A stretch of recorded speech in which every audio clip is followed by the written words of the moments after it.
History created by England 300 runs வந்து நேற்று south ஆஃப்ரிக்காக்கு எதிராக வந்து செகண்ட் T20 வந்து அடிச்சிருந்தாங்க. ஃபென்டாஸ்டிக் ஒரு டோட்டல் வந்து போட்டிருந்தாங்க.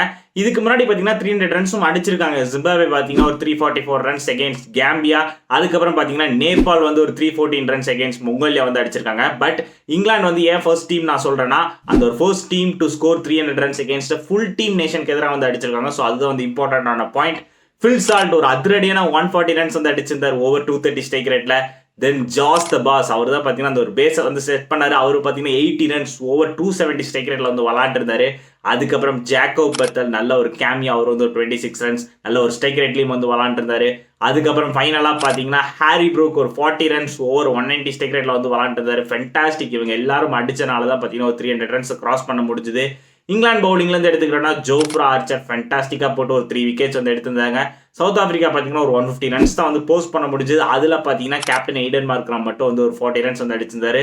ஓவரால் பார்த்தீங்கன்னா ஒரு comfortable victory, huge victory for England அப்படின்னு வந்து சொல்லலாம். நீங்கள் ஐபிஎல்ல சன்ரைசர்ஸ் இதை பண்ணுவாங்களான்னு எதிர்பார்த்துருப்பீங்க. பட் இங்கிலாண்டை வந்து அதை பண்ணியிருக்காங்க.